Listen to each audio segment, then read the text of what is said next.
Hello, everyone. You are so welcome. Today, we're having our mini conference on international sign language, looking at interpreting and translation and what the current issues are. The first thing I want to talk to you about is some housekeeping tech stuff, and I will hand it over to somebody else to do the introductions of our panelists. We are so thrilled to be here today. We've had over 300 people register, and all of you are very welcome here today.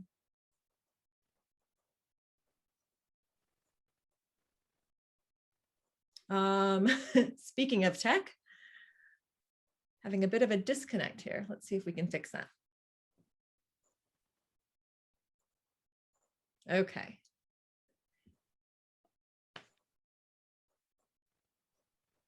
So today, we know you're watching us probably on a computer, a laptop, some sort of screen. We suggest you avoid using a mobile phone or a tablet for today for ease of viewing. If you want captioning or subtitling today, at the bottom of the Zoom screen, there is an option for that. If you prefer to have a second screen, you can use the link instead, and that link is in the chat. So today you'll be watching video presentations that were pre-produced, and then there will be a discussion following that. And again, if you want captioning, you'll be able to read along as well. When we're done with the presentations, there's going to be an option or time allotted for question and answers, and that you can participate in. And Dr. Christian Rathman will be moderating that. So you can type your questions in the chat and he can relay them.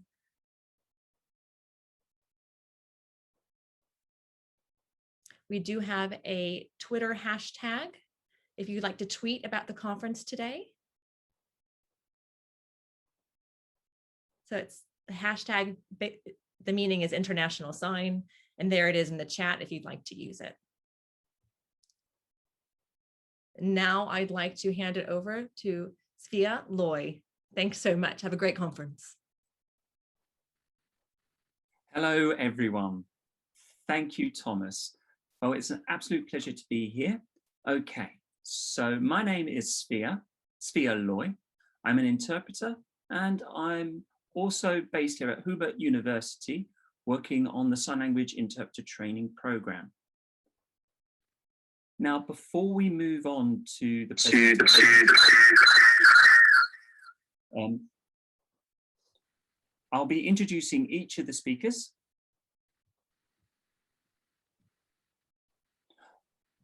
And we'll be covering 4 themes. The first looking at research, and that will be delivered by Professor Jemina Napier at Heriot-Watt University, based in Edinburgh, Scotland. Jemina, could you please turn on your video camera? Hello, hello. Hello, welcome, Jemina. We're delighted to have you with us for our event.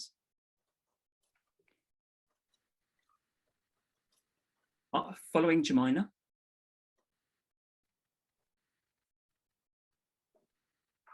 we'll have 2 special guests who are involved in the organising and delivery of conference interpreters. So we have Kathy Pearson from SCIC and Maya DeWitt.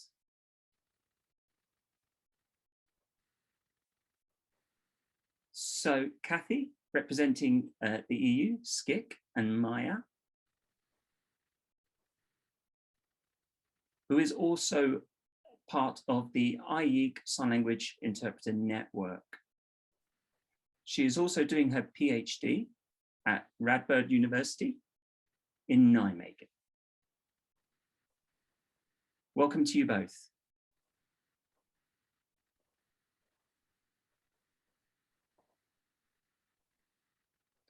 Next, we'll be looking at the development of International Sign Interpreting Conference. And so we'll be looking at what's happening in 3 different contexts: Brazil, Germany, and Austria.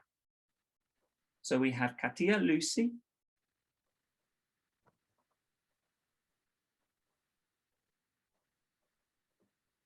So we have Katia, Lucy, Ronis Quadros, and Rodrigo Machado. So Katia did her PhD on interpreters in Brazil.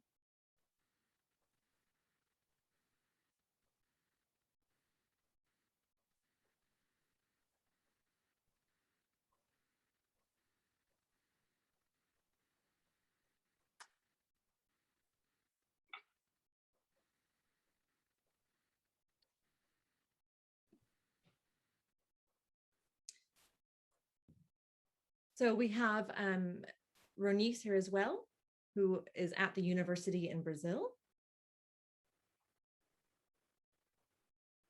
Florianopolis is where it is, and that's the sign for that. We're very happy to have you here today.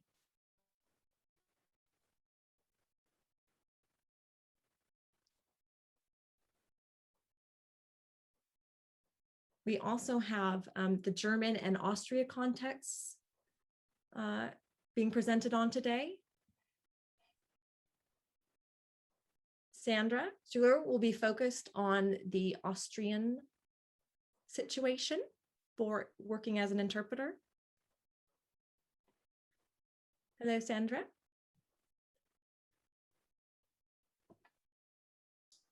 And we also have Chris Peters, who is here at Humboldt University, and we're very grateful to have him here and to be able to work with him as an instructor in the sign language interpreting program. Thank you so much.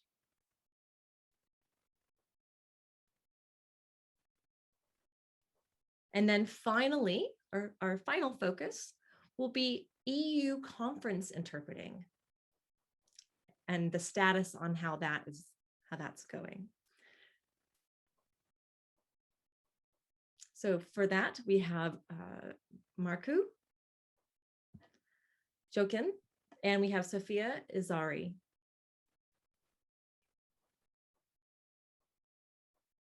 Who is the Vice President of EUD. Welcome to both of you.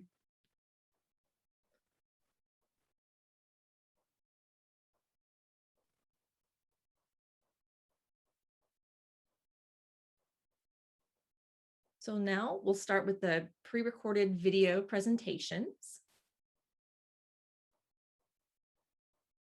If you have any problems watching these videos within the Zoom meeting, you can go to YouTube, and the information for that is in the chat, and you can also have that option to watch it there if that will work better for you.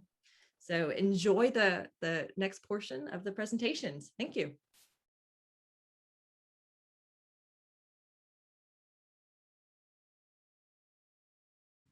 Hello. Professor Rothman, thank you for the invitation to be part of the panel at the International Sign Conference, Interpreting and Translation.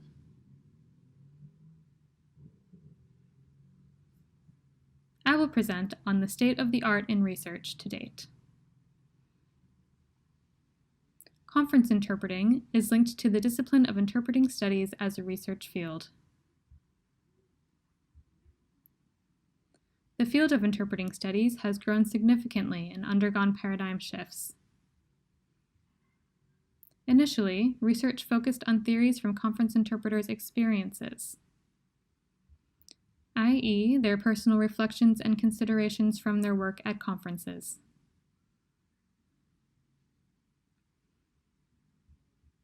Following this, there was a shift toward empirical research, where data was collected and analyzed.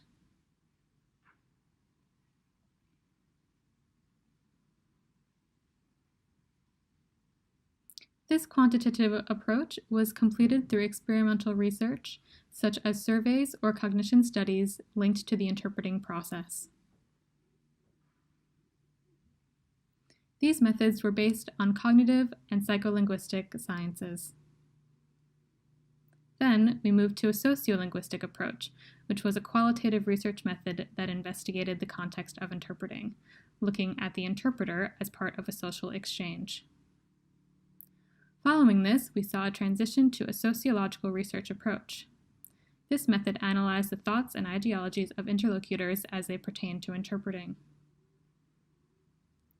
So we notice a shift from the scientific approach of researching and interpreting towards a liberal arts and humanities approach. This trend is seen in spoken language research, and we're seeing a similar trend occurring in sign language interpreting studies. Again, it started with personal theorizing on experiences, followed by empirical research and analysis, presenting facts based on evidence.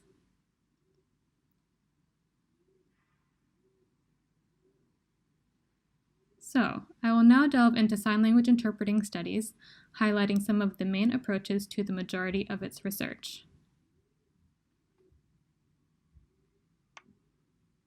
As an example, research conducted in which the interpreter is filmed working on assignment.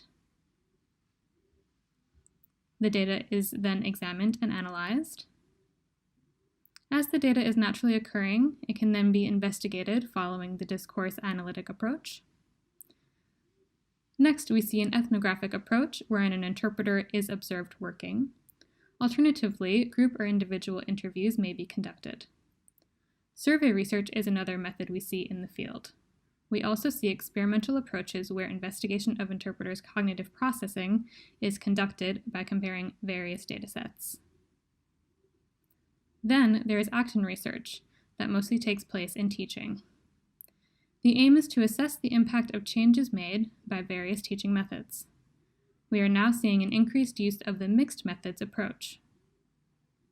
This approach allows researchers to choose a variety of methods and combine them for their research. This method is growing in popularity in the field of sign language interpreting studies. This slide illustrates the work of Leeson, Worm, and Van Megerben. They state the need for 3 types of sign language interpreting research. Firstly, research that feeds directly into interpreter training by describing interpreting skills and strategies that interpreters need to develop.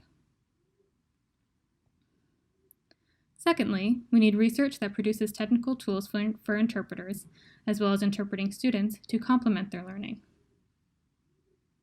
And finally, we need research that expands our understanding of interpreting practices, the role of interpreter, and the interpreting context. In short, any research that gives us a broader understanding of interpreting is needed. This is illustrated by 3 types of SLI research needed.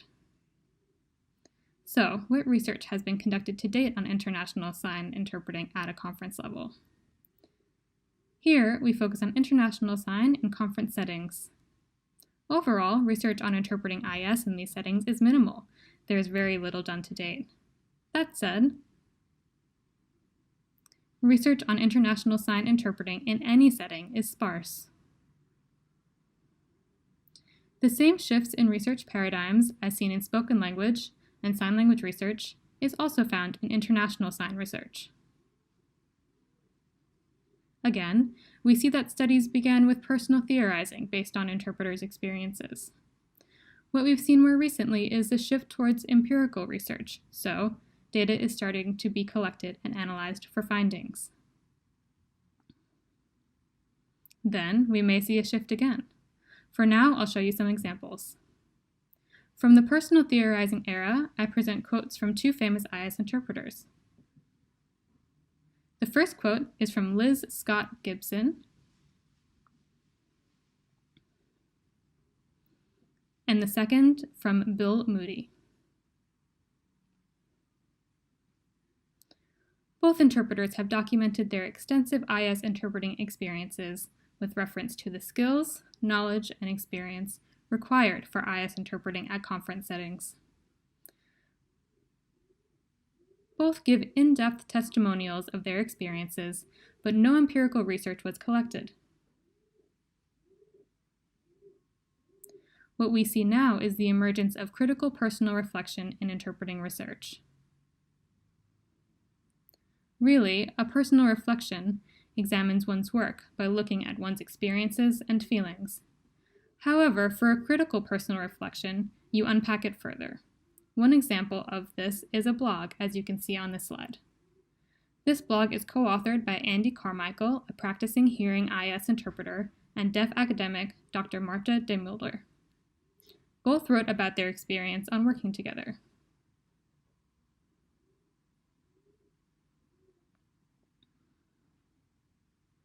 Marta wrote from her experience of presenting in IS at the WFD conference, and Andy as the working interpreter from International Sign to English. They documented their experiences in both writing and sign. They illustrated how they worked together and critically analyzed their cooperation. Although this was not empirical research, there is some data in the form of a transcript of the spoken English that the authors examine and refer to. This blog's discussion is quite important. Now, we see the field of IS studies has transitioned to empirical research, following the trends in research conducted in interpreting studies, initially in spoken language work and then signed. At first, most of the data was compared to analyze cognitive processes within interpreting. This then moved towards a more sociolinguistic approach, observing and examining what is actually happening. Then, we see sociological research conducted by interviews. Here are examples of such. To date, I think there have only been maybe 11 studies published. There may be, in fact, more, but as it stands, we don't know. Coming back to the examples, these studies explore various avenues, such as cognitive processes used or expository interpreting from English to International Sign. Other research examined work from IS and English. Some studies collected data through interviews, examining interpreting preparation strategies and working as a team. Surveys conducted unpacked the demographic profile of IS interpreters. There was work completed investigating deaf interpreters working between IS and written text or other signed languages. There was also research conducted on informal interpreting, where sign language users clarify the information interpreted by hearing interpreters amongst each other, aka informal interpreting. These studies mentioned are not specifically in conference settings, but are conducted in formal settings, such as postgraduate educational settings, conferences, or project meetings.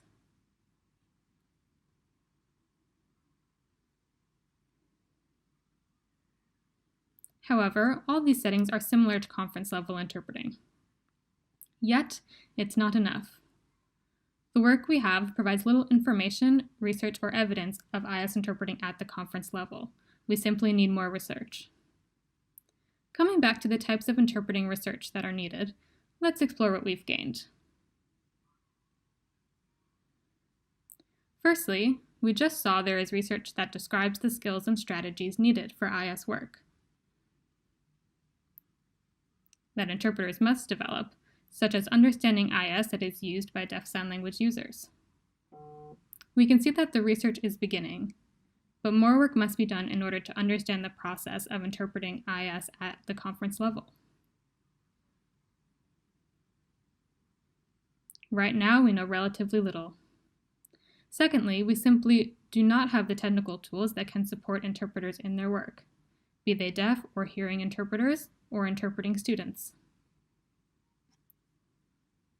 We have not seen any research providing evidence for this to date. On the third point, we do have some research that expands our understanding of interpreter practices in settings using International Sign. We can give this point a small tick because we can see a few research studies are in progress. However, from the larger pool of research conducted on sign language interpreting, work on IS conference settings is relatively minute. Looking ahead, what more is there to do in relation to IS conference interpreting research? On the slide are some of my thoughts. Fundamentally, more research is needed on conference interpreting. This can include other formal settings such as high-level meetings, project meetings, or political events. We have studies exploring IS interpreting at the conference level, Yet most of these are deaf-centric events, such as events for teaching the deaf or conferences of the deaf.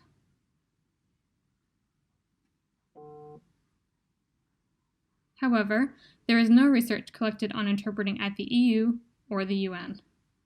This is an area where we need the data. My previous research with Dr. Rachel McKee examined interpreting strategies, but was published in 2002.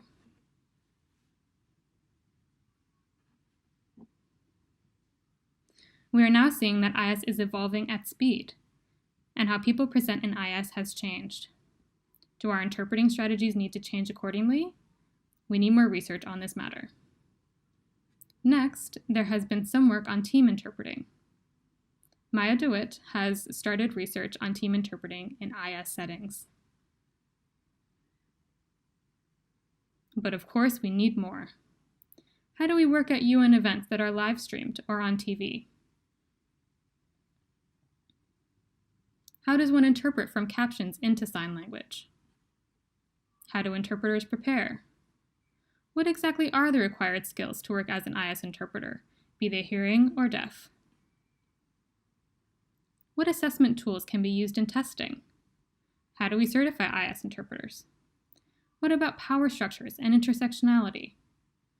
How do we consider gender parity, ethnic diversity, and more? What about the power imbalances between deaf and hearing interpreters? We need extensive research on these issues. With research, we can better manage the expectations of organizers who request the services of IS interpreters. We can explore how to bridge that gap. It is possible to conduct research using a quantitative approach with a qualitative approach. This would be considered a mixed method study. Not only is there a need to study IS interpreting, but a need to study sign language interpreting at conference or high-level settings generally.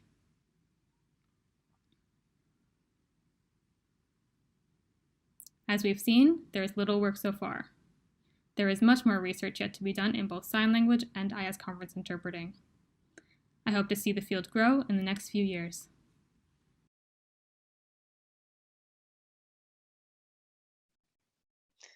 Hello, my name's Kathy Pearson and I work for SCIC, or DG Interpretation, which is the interpreting service of the European Commission. In my unit, the Multilingualism and Knowledge Development Unit, we're responsible for relations with universities and for succession planning, ensuring we have enough new interpreters coming through. Until now, that's mostly been for spoken languages because it's our remit to cover the 24 official EU languages. But we're now also branching out into helping train sign language interpreters, because we do also cover sign languages in our meetings. So national sign languages very occasionally, but more often than not, international sign. Next slide. There's been an increase in demand for requests for international sign interpretation recently, as you can see on this slide, particularly in 2020. Next slide. This, to some extent, is because of the Commission press conference every week, which is now being interpreted into international sign. Now, SCIC is very keen to boost the provision of sign language interpreting. We want to be able to respond to the requests, and all of the different actions that you see here on the slide are about expanding the pool of international sign interpreters on our books. And I'm going to tell you about those now. Next slide. Only briefly about the mentoring scheme, because that's what Maya's going to be talking about, but we had 4 sign language interpreters come to us for a period of 4 weeks, which got extended because of COVID. They were in SCIC and we paid for them to come, we paid for the training.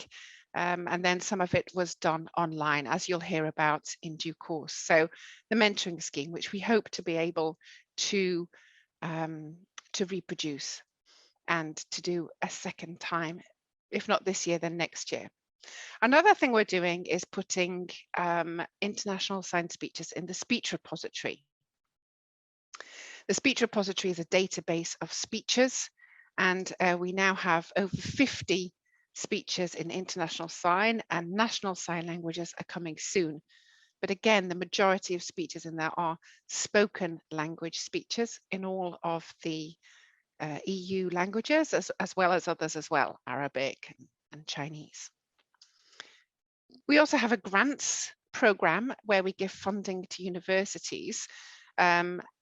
Any university with whom we cooperate can apply for a grant.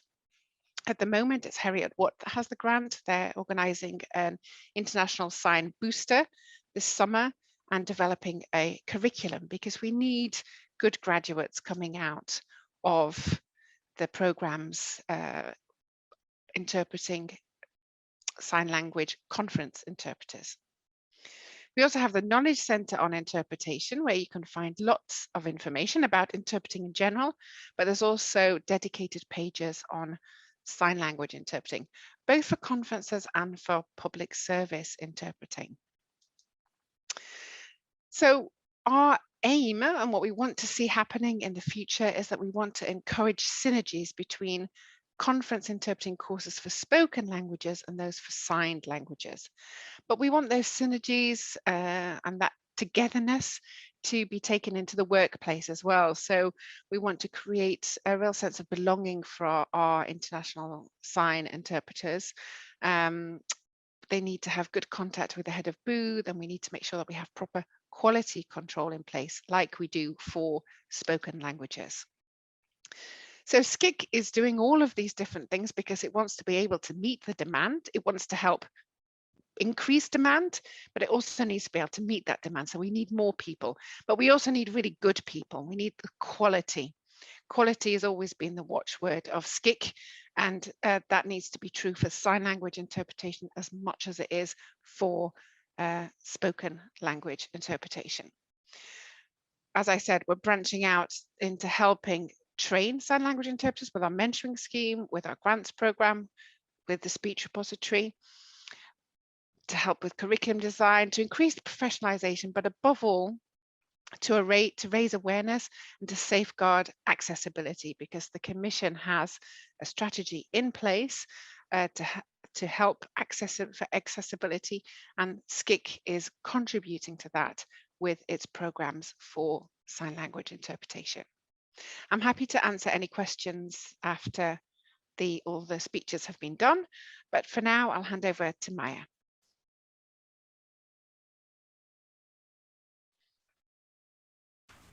Hello everyone. Thank you, Kathy, for your presentation. So now it's over to me. Let me first introduce myself. I am Maya DeWitt. I am the coordinator of the AIC Sign Language Network. AIC stands for the International Association of Conference Interpreters. I'm also a PhD candidate at the Radboud University in the Netherlands. And I must add that I have quite extensive experience as a sign language interpreter. So now I would like to talk to you a little bit about, the EU institutions and how we as sign language interpreters can provide the service. As Kathy already explained to you, this is not something that is easily done. It's quite a complex process. So if you look at how sign language interpreters, for example, are trained in Europe, we can see historically that the level of training has actually gotten higher. So we see on average that interpreters are trained at a bachelor level. But if you look then at spoken language interpreters, they all have a conference interpreting degree. They are trained at master level as a conference interpreter. So when we go as a sign language interpreter to an EU institution to work, we really have to think about what this entails. We need to think about how we work together with spoken language interpreters, which EU institution we work for. There is a lot of knowledge that we have to gain before we actually do this job. So we can't really assume of ourselves that we can, jump from a bachelor level to a master conference level to acquire that knowledge in no time. So to actually fill up that gap, the European Commission came up with the plan to establish a mentoring scheme. And in this mentoring scheme, they thought about, recruiting sign language interpreters who themselves had already experience interpreting in their national sign language, so between their spoken language and their national sign language, and also to ask the European Union of the Deaf and the European Union of the Deaf Youth what their wishes were for, interpreters working at the EU institutions. So with all this content, a mentoring scheme was drawn up and 4 mentees were mentored during the course of a year. And they learned on how each EU institution worked, what the process was within the institutions, the aim of the institutions, the whole structure, how they were interrelated, but also the jargon. There's quite a lot of jargon that is used at the EU institutions, and it's not something that you just learn overnight. You need to take the time to really gain that knowledge. And before we actually work at the EU institutions, we have to think about all of these aspects. For example, we must know all the technical specifications. If we go into a conference room, where do we actually stand? What does our backdrop look like? We need to be able to explain to the technical team, the operators on site, which input we need, what type of receiver we need to receive actually the spoken language interpretation from the interpreters working in the booth. We need to be able to also work into a spoken language, so the interpreters in the booth actually can take relay from us. So it's a process that we need to learn, and that we can't just learn very fast. We really need to take the time to acquire that knowledge, that skill, to deliver that quality service. Another important aspect is how you actually work as a team in a conference setting. How do you position yourself? How do you support each other? You must also be aware of the important players in the setting, what their political affiliation is, what the concepts are that they're using, all the references that there are. So you have to acquire this knowledge. In addition, the EU institutions like the Commission, the Parliament, have a way and process in place to recruit interpreters.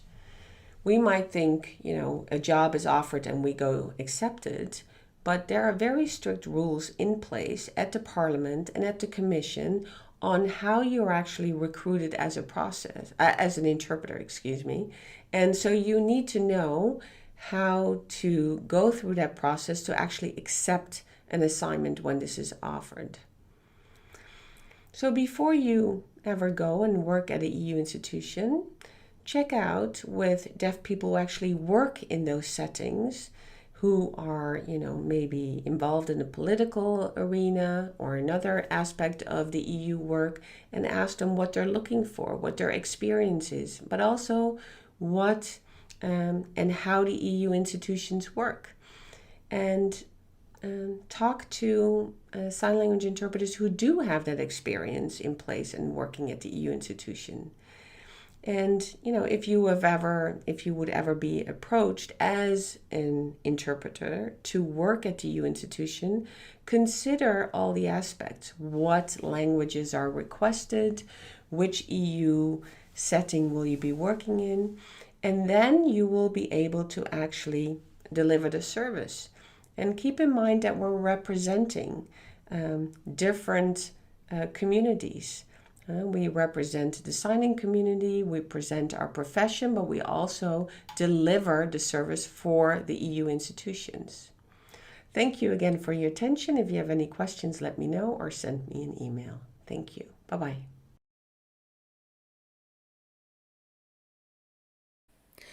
This presentation is a collaborative work on international sign interpreting and translation at conferences in Brazil.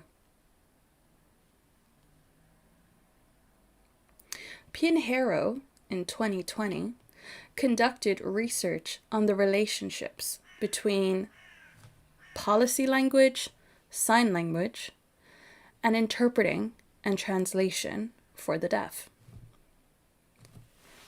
Policy language refers to how social, civil, and linguistic aspects are connected and brought together. Our view is that international sign is a language that has a relationship to policy language. We are seeing more and more communication in IS throughout Brazil in associations, sports, social contexts, as well as tourism. With it being used in so many different types of situations, it's becoming much more common.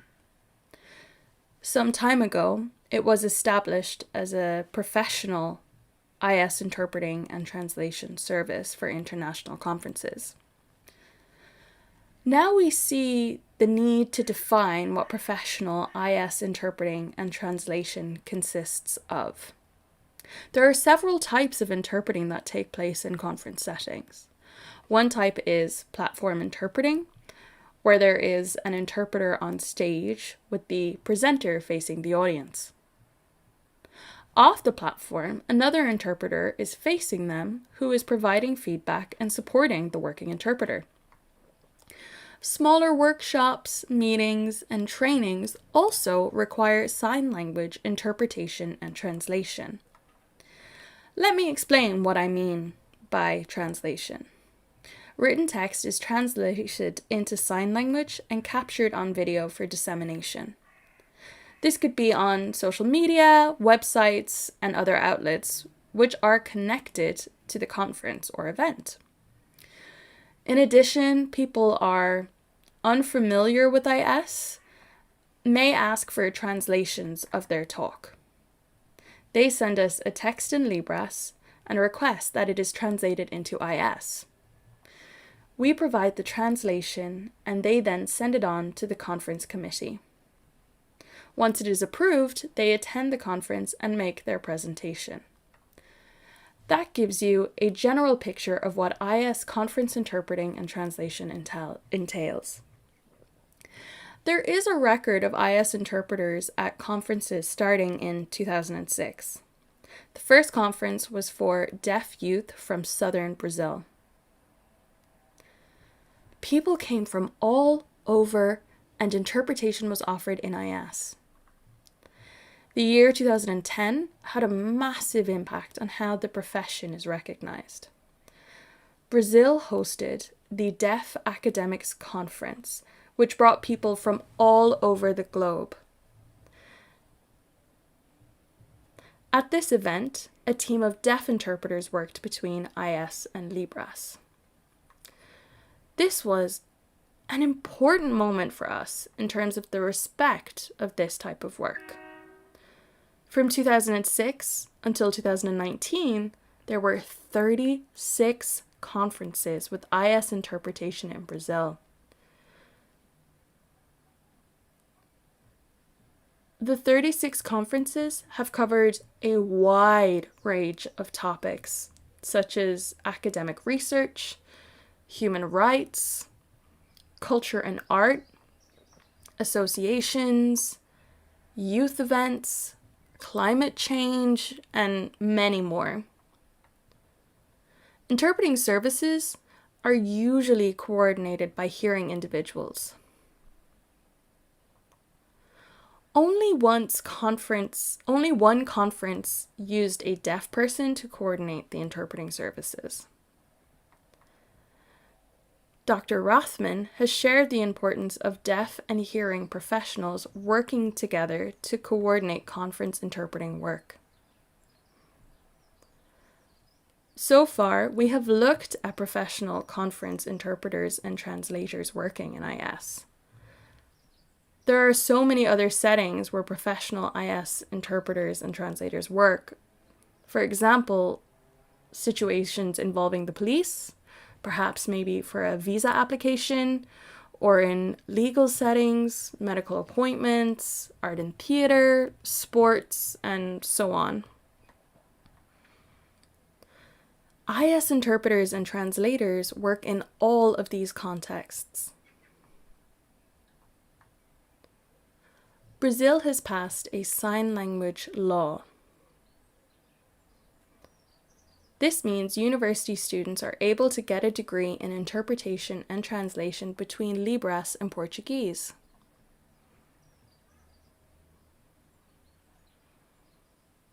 Currently, International Sign is not on the curriculum.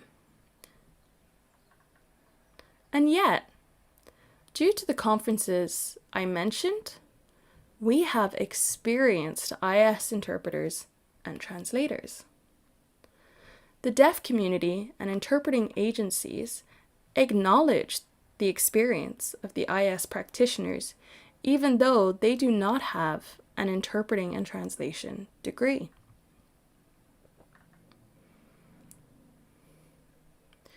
We believe that it is crucial that the Libris law includes International Sign, as well as other minority languages used by Indigenous people and all other national sign languages.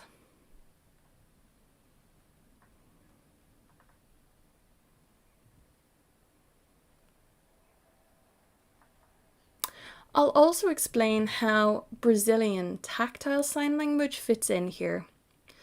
The professional associations for sign language interpreters and translators working with deafblind individuals in Brazil also need to recognize the work of their colleagues working in IS.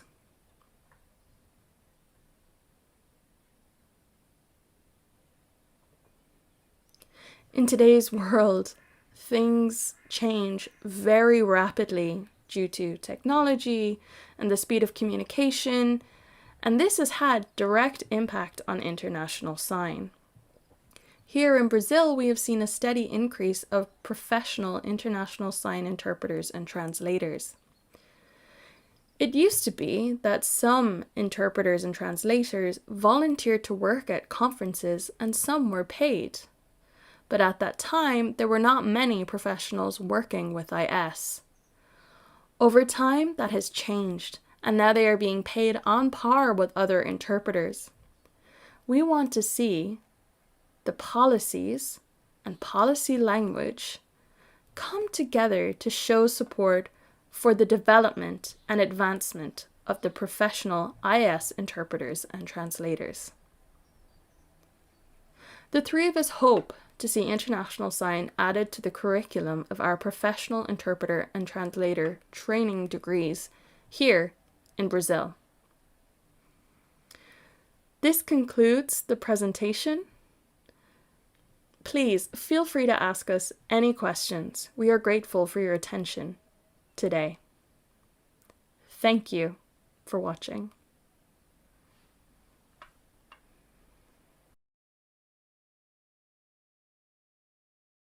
Hello, dear colleagues. My co-presenter, Sandra Sugerl, and I, Chris Peters, will be presenting on International Sign Conference Interpreting and Translation.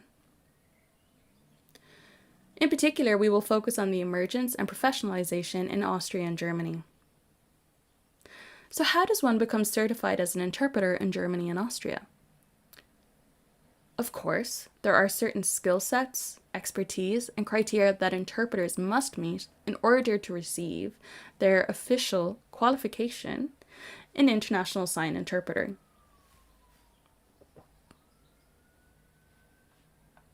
Our journey to become an interpreter begins at the University of Hamburg, which has a program dedicated to sign language interpreting with a specific strand for deaf interpreters. These programs are founded on the relevant criteria needed to become an interpreter. In total, it is a 2-year program, after which the next step is to take the certification exam in Darmstadt in Hessen.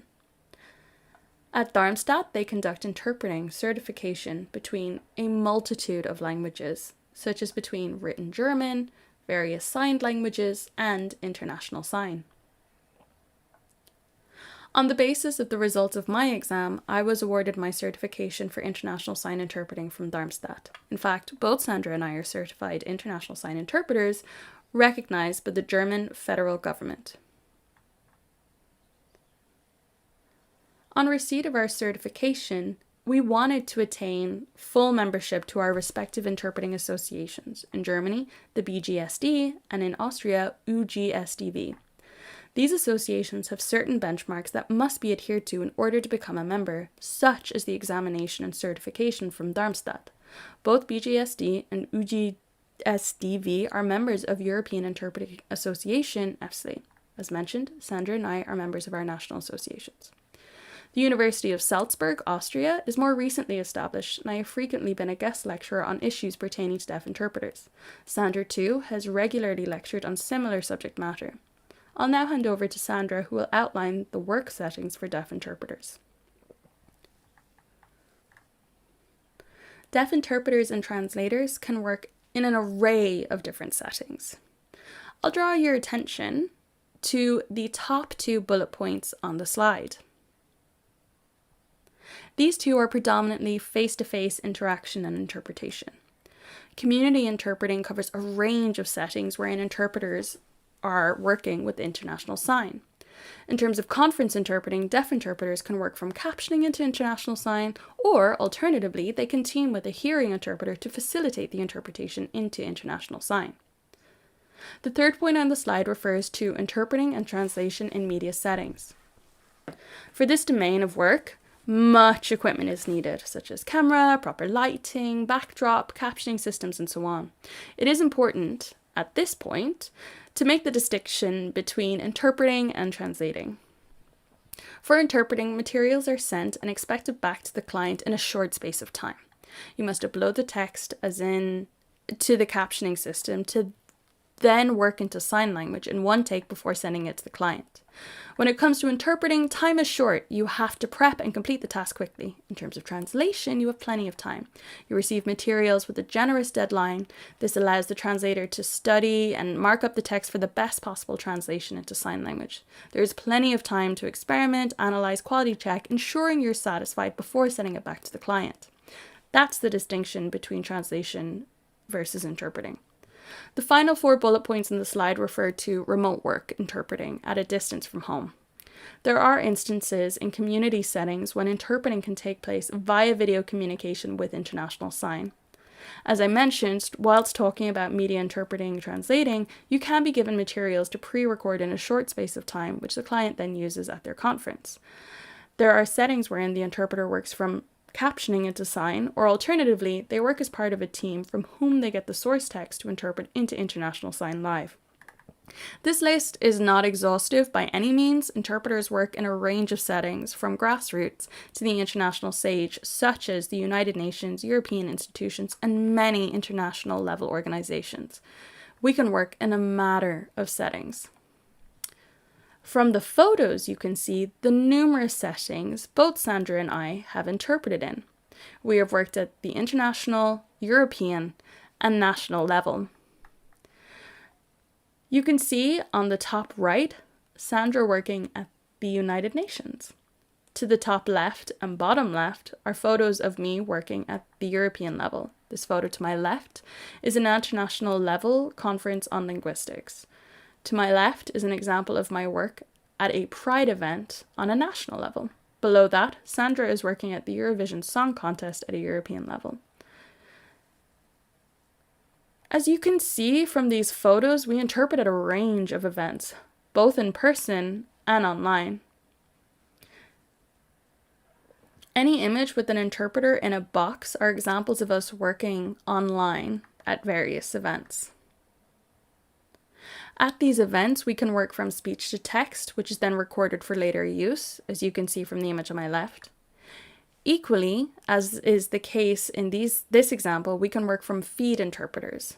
The interpreters sign DGS or UGS in Sandra's case, from which we interpret into IS. In the case of the linguistics conference, I worked directly from the presenter who signed in American Sign Language into International Sign. As you can see from the examples, there are a myriad of ways we can operate, which makes it all the more fascinating. Here you see examples of IS translation work. Chris and I have carefully selected these images to give you a sense of our work. If I can bring your attention to Chris's work, in this case, he translated text which he received in advance for a conference on education. In these two photos on the left are from EU projects Chris translated for. Above me here, you see a sample of a translation task for which I completed for the European Commission. The photo to the right of that is when I worked for the Zero Project Conference, which took place in Vienna. Below that is a picture of my work with the Austrian broadcasters.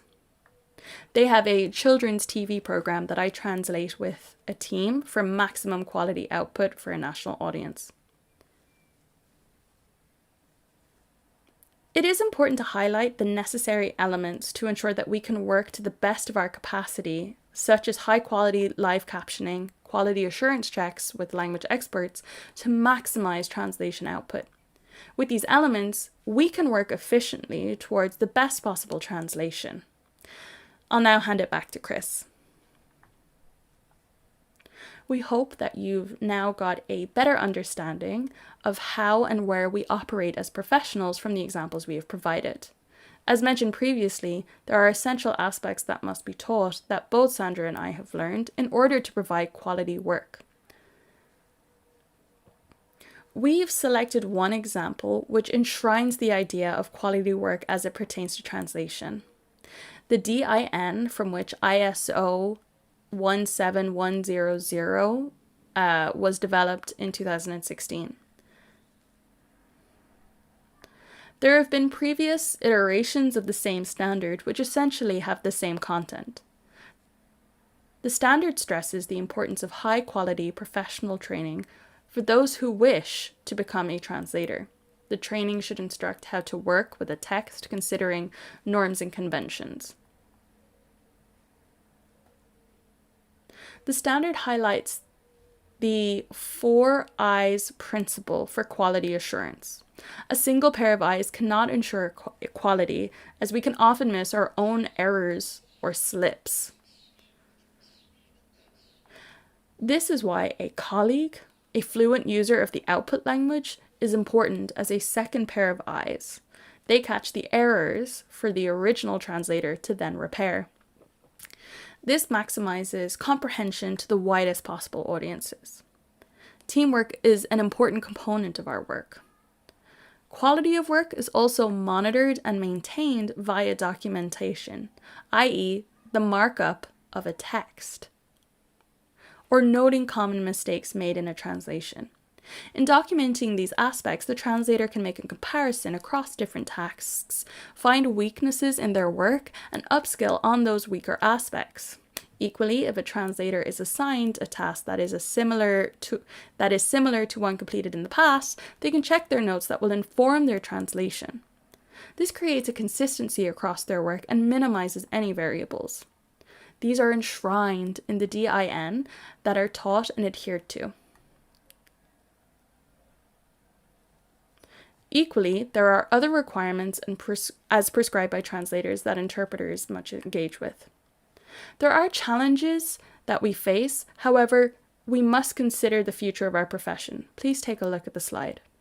There are 3 personal challenges we would like to highlight. Firstly, when working as part of a team, we work from feed interpreters into international sign. Unfortunately, there are very few interpreters who are experienced feeders. I'll demonstrate with an example. If I'm working with CART, the captioning system, I am working from the captioner's expertise. If the captioner does not understand a word or the context, sentences will be shorter, or typos and inconsistencies will appear in their text. It could be they're dropping information, meaning I have little original text to work from. As you can imagine, it poses a great challenge. So, coming back to taking feed from a hearing interpreter, they need to know how to pack the information for deaf interpreters to work from. If they're too visual in their communication, it makes it difficult to work from. Equally, if they're too close to the written or spoken text, it can be quite challenging. There are very few who know how to strike the right balance.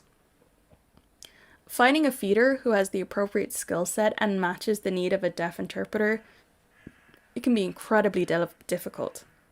You have to search long and hard to find the right colleague. Similarly, if a deaf translator is working on a text from English, let's say, into international sign, they need a quality check from a colleague ensuring that the translation is up to par. However, it is quite challenging to find a person who has the skill set to do this.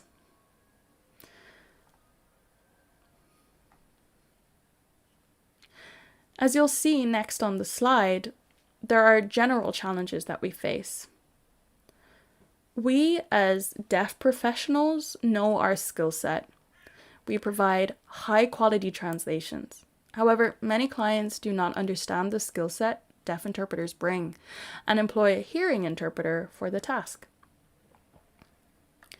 They believe that a hearing team is sufficient and don't see the need for the deaf interpreter. This poses a great challenge to us. Additionally, there is little information on how to cooperate with deaf interpreters. Therefore, there is little to no engagement or collaboration with us as professionals. The third point illustrated in the slide pertains to teamwork, be that with hearing interpreters, with the CART system, or deaf interpreting teams. There must be training in place to ensure smooth cooperation between professionals. As interpreters or translators, we come from different education backgrounds, and deaf interpreters working with IS have a different educational background or none at all. We must align our various philosophies and training to future-proof the profession. Without training, I would be concerned for the future of the profession. Finally, I want to highlight the technical setup required by us for conferences as we work as deaf professionals. We have certain technical requirements to meet to work efficiently. However, the client must have more knowledge of our technical requirements to ensure that an event will run well. Unfortunately, this is rarely the case.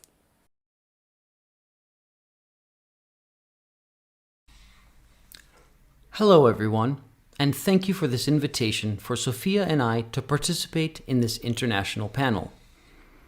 The contribution I will share stems from my experience attending international events and working with interpreters in those spaces. Participation at these events can vary in form and function. For instance, attendance at a conference seminar can mean one is receiving information through interpreting services. I regard this as passive participation. Then there is active participation, where the exchange is highly interactive and dialogic, where questions and interventions are freely expressed, working through interpreters.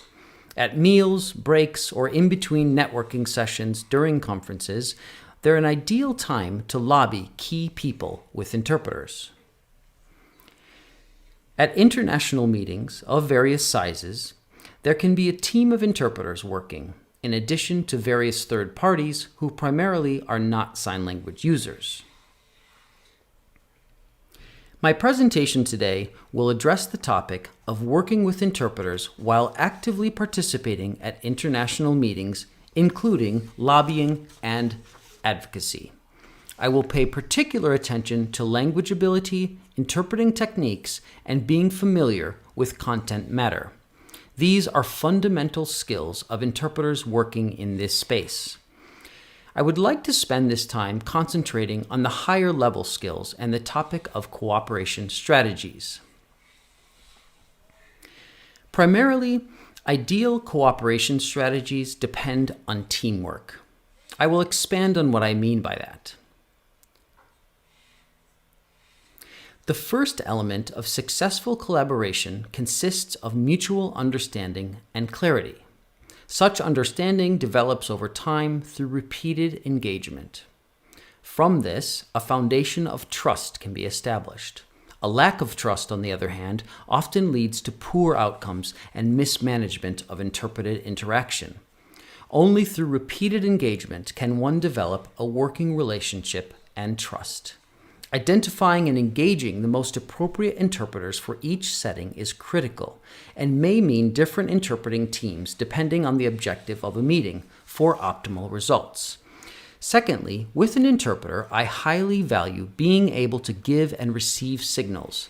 It is essential to be informed of the true intent of a message via these signals. Doing so can help to distinguish the possible hidden agenda of others in the room. That is a much needed skill. Additionally, having a shared understanding of the various topics or concepts is beneficial to both of us. It becomes a co-creation experience.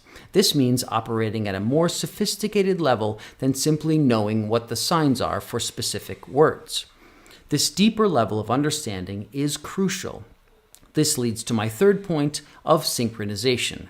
Synchronization can be harnessed in various ways. For example, the need to manage balanced interactions. Interpreting effectively requires a good balance of interpreting skill and timing. This would see the interpreter managing their lag time well. This is particularly crucial when I am trying to take my turn in conversation or start an intervention. Those are critical times in an interaction. Interpreters need to be acutely aware of the dynamics at play whilst using appropriate intonation while speaking. I appreciate an interpreter informing me of the status of an individual as they speak, as this informs how I choose to interact in the meeting. Another key ability for interpreters is knowing the right time to intervene. There is only a very small window of time when an interpreter can seamlessly input my intervention into the general conversation, drawing the attention of others to me. Well timing those interruptions is invaluable. Turn-taking, including myself, interpreters, and speakers, must operate in an orderly manner, particularly when I'm chairing a meeting. Positioning is another essential element. I need to have direct and clear eye contact with the chair. When other speakers around the table make interventions, I request interpreters to stand behind the speaker. That dynamic movement is more beneficial to me, rather than having the interpreter sit in a fixed location while I cannot see the speaker. I prefer to sit close to the chair of a meeting, so whenever I wish to make a comment, the chair sees me immediately, and that allows me to participate effectively. I have noted that the meetings where I am the chair with hearing people are far easier to manage than meetings when I'm the sole deaf person. Managing the communication is a challenge, and it requires skill. When I chair, I'm aware of the cultural norms and meeting etiquette, so attendees at those meetings follow my lead. However, when meetings are chaired by hearing people, it is challenging. Also worth considering is being sensitive to the context. Primarily, this extends to contextual intelligence, knowing the context of overarching topics or social interactions. Interpreters need to be tuned into the variety of dynamics at play. Secondly, emotional intelligence is important to effectively transfer the tone and emotion of the speaker, to discern their manner and intent. Then I can see if they have a vested interest in the topic or not. I need that sort of information conveyed by the interpreter. Notwithstanding what I've said, interpreters should understand and be sensitive to the status and role of people I am interacting with and respond accordingly, whilst keeping in mind different styles of discourse, their rules, and language norms that adequately reflect the status of the person concerned. For instance, as an expert, if I am meeting with a hearing peer, there would be stylistic differences as compared to my interaction with someone of a superior role who had decision-making powers. If I am operating in my role as an activist in communication with experts or those in political power, there are certain nuances that I'm navigating. Likewise, the dialogue in a citizen meeting with an authority is drastically different when compared to two senior executives communicating in their own respective styles, as would be the case with a politician interacting with other politicians. Interpreters must be perceptive to such communication nuances. So, as we can see, there are multiple factors at play. As a lobbyist, I always have a topic in mind and an outcome I wish to achieve. Interpreters must be aware of the subject matter and concepts to be shared whilst managing the hidden meaning of text and the signals that are transmitted. This is simultaneous to interpreting the event, including the interaction, space, role, and language use.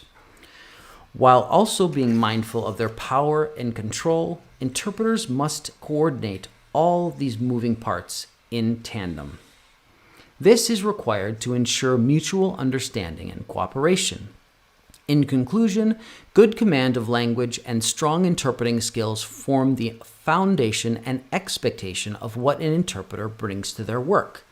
It is, however, the highly tuned communication skills that we need to see more of, adapting to any meeting intuitively, situational context maintenance, indicating the nuance of status via language use, and employing appropriate interaction strategies in line with me so I can manage the meeting environment effectively. Space and position management, flexibility and collaboration skills, as well as understanding power mechanisms and power control approaches. All of these skills in an interpreter allow me to lobby effectively at international events. Thank you. Hello, everyone. My name is Sofia Isari. And I am from Greece. Many thanks to the organizers for the invitation to present on behalf of EUD at this conference. I attend along with EUD President Markku Jokinen. I will begin with an introduction of myself. I have been a board member of EUD for the past few years. Here in Greece, I am the head teacher for the deaf kindergarten, where I have worked for the past 17 years. Additionally, I am a deaf interpreter and interpreter trainer, and have been for many years. As an interpreter, I have worked in many different sectors, be it social, sports, at local and national levels here in Greece, but also for international engagements. I have a wealth of experience in the field. Furthermore, I have been involved with EFSLI Deaf Interpreters as chair for 3 years, and I sat on the EFSLI board for 1 year. I have instilled knowledge from these great experiences. I am delighted to present on such an important topic. Before I do, I would like to extend my thanks to Markku for his input on the higher order communication skills interpreters can bring. In turn, I intend to share some insights on how deaf people can meaningfully participate at European level forums and conferences, in addition to how deaf delegates and interpreters can work together in these environments, and various tips to achieve this. Utilizing my considerable experiences alongside various resources, I hope to provide a raft of suggestions to assist with our conference theme. Firstly, as a participant sitting in the audience of an event, it is important not to be distracted and inattentive. Instead, while observing an interpreter, it is critical that you are actively engaging with them. This can happen through eye gaze, facial expressions, or nodding. Doing so will build a rapport with the interpreter, which will positively impact the standards of their work. If I wish to ask a question at the event, ideally I will share my question with someone on the interpreting team. to prepare them in advance, which will assist in the precise delivery of my question. Once the meeting has concluded, it is then the appropriate time to follow up and talk to the interpreters in an affable way and say goodbye, instead of quickly dashing out the door the second it is over. Moreover, after the event is the ideal time to provide feedback and/or thank interpreters for their work, or use that time to provide constructive feedback with the goal to improve the quality of interpreting services in the future. This is not the time to vilify the interpreter or their work, but rather be reasonable in nature. Doing so will be more encouraging and motivational to the interpreter, and you will be thanked in turn for doing so. It is also good to be aware that at some conference venues, the acoustics or logistics within are not conducive to good quality interpreting due to poor audio or location of the interpreter on site. Deaf delegates should be aware of those environmental circumstances before negatively critiquing an interpreter's work. Those external factors can majorly impact an interpreter, and if we are all aware of these aspects, we can negotiate for the best working conditions to ensure the best quality interpretation. Keep those aspects in mind for future reference for other interpreted events. Many of us are well entrenched in this new COVID normal era where everything is now conducted online. A lot of us have not met face-to-face for more than a year now. It is all very peculiar. For the deaf community and interpreters alike, our entire work life is now digital. How can we provide considered feedback when we all jump online at the same time and are expected to be telepathic?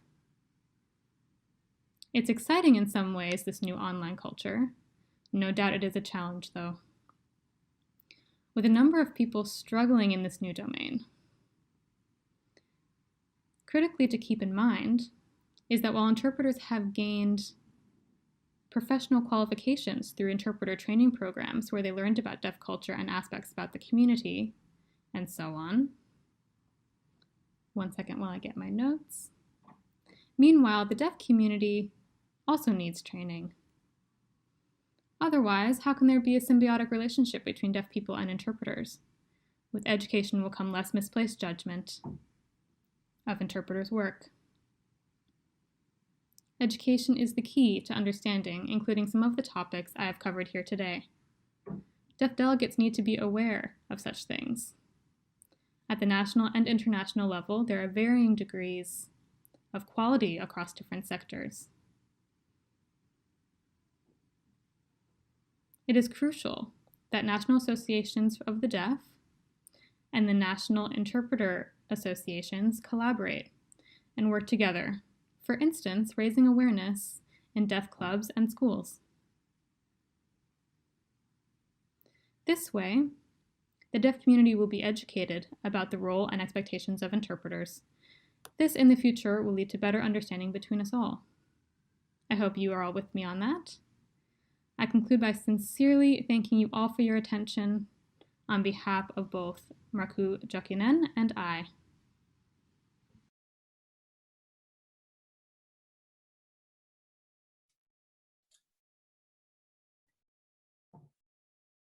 Okay, so I'm up first to just give some of my thoughts on the presenters' videos tonight and the different topics that have been touched on.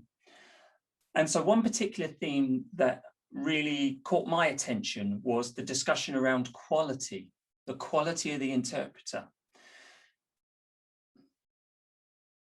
So earlier on, I was talking on about research and where we need to direct that research and how we look at quality, how we define quality, how do we measure the quality of the interpreter, whether if they're a deaf interpreter or a hearing interpreter, and working into a spoken or a sign language.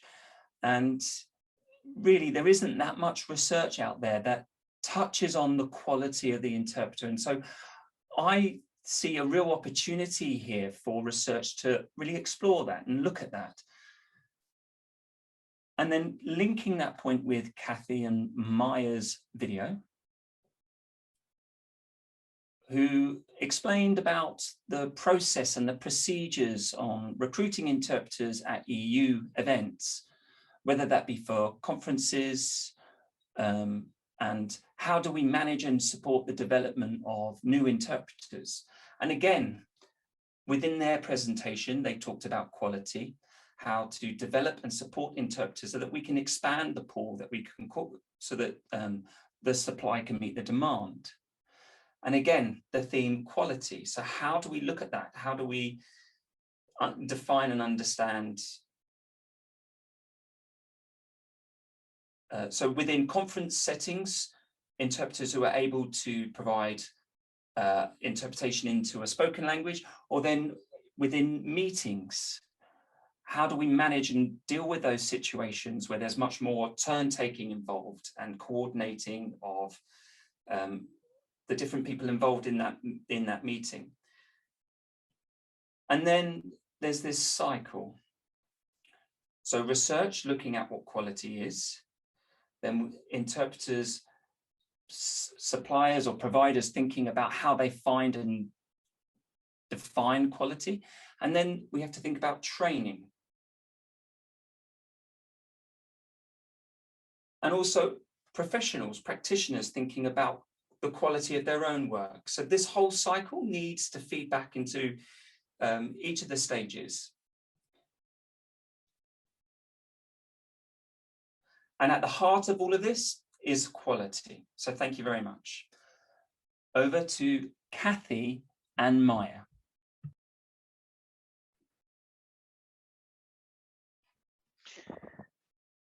Shall I start, Maya? I don't know. Hi, thanks. Thank you to everybody for those really interesting presentations. As ever, I've learned a lot. Because I'm a spoken language interpreter. I'm not a sign language interpreter, but like I said, I'm learning all the time about it, and it's something that I'm very attached to. But I'm always struck by the similarities between what it is to be a spoken language interpreter and a sign language interpreter. I've said it before on other occasions, but I do think that interpreting is interpreting in a way, and the kind of qualities that we look for in spoken language interpreters at the EU are very similar to particularly the qualities that Marco mentioned. I liked what he said about emotional intelligence and about communication skills being so key, and that intuition of how to read a meeting. It really is about interpreting. I mean, there's a reason we're called interpreters, right? And it's not just about the words that you know. It's so much more than that. And all of that underpins the quality that Jemima was talking about. Quality was something I mentioned earlier as well. Quality is absolutely key for SCIC. We do work in these big teams where we have, we feed for other interpreters. That was something that Peter and Sandra talked about, that sometimes they have to receive the feed, or what we call relay. And we are taught, somebody in the chat said, you're not really taught how to do that. Suddenly, spoken language interpreters are, because we do it all the time in the EU, because it's such a multilingual place to be, that you're always providing relay for somebody.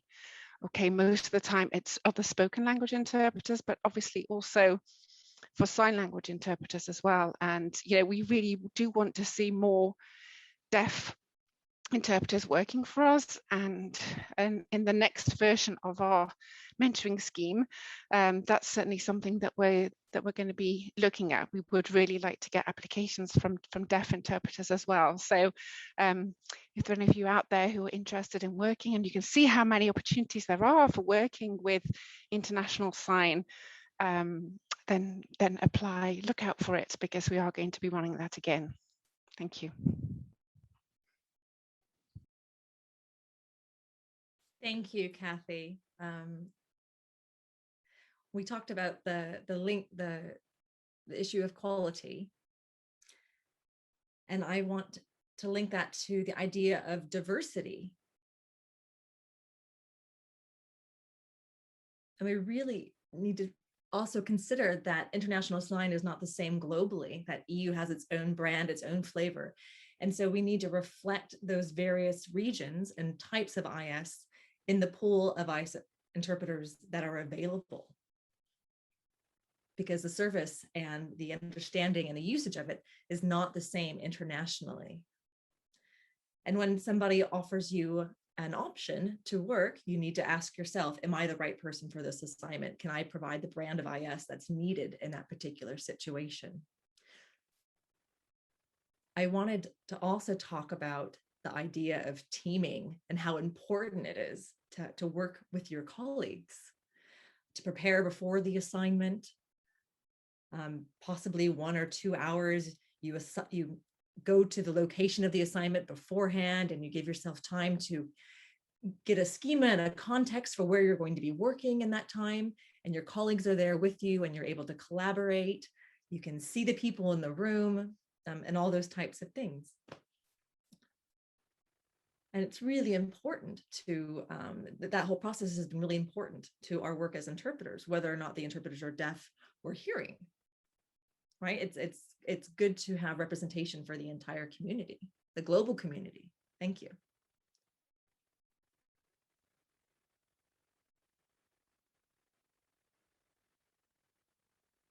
Hello, everyone. I was really impressed by the various presentations and the various topics. I have a lot of food for thought to take with me from today. From Europe, the situation is very different as what we have here in Brazil. We're all working on making our situations better. Here in Brazil, we're doing quite a bit of research and publication regarding interpreting, as well as international sign interpreting. But most of our research has to do with linguistics. There's a breadth of that, but specifically focused on interpretation and translation. And spoken languages is far more.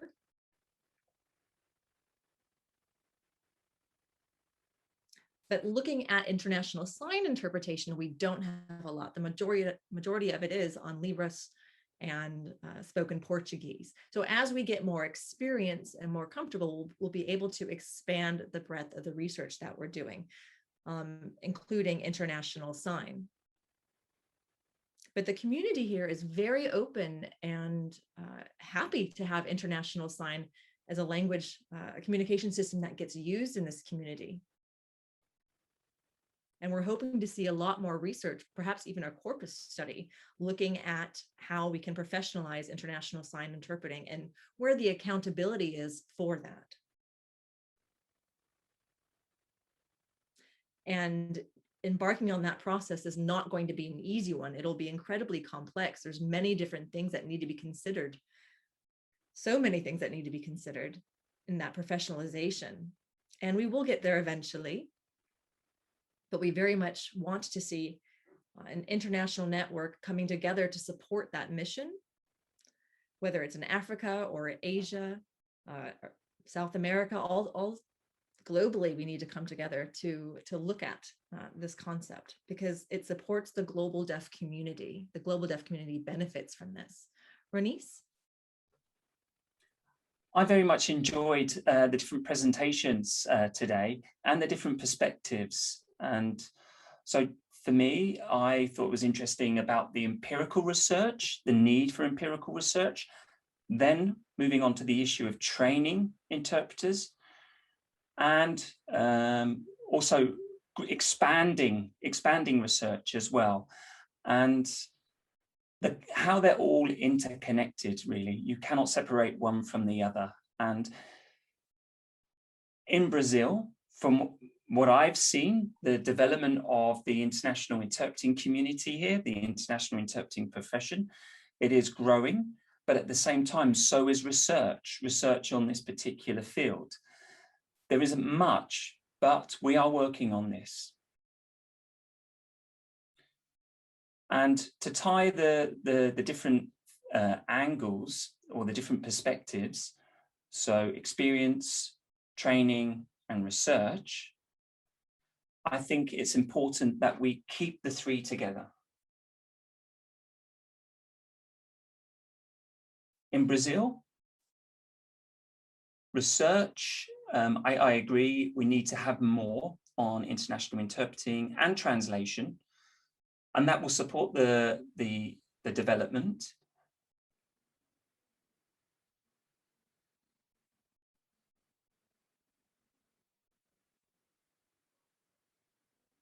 So what we need to do is also think about what are the differences between international sign and the national signs that are used, and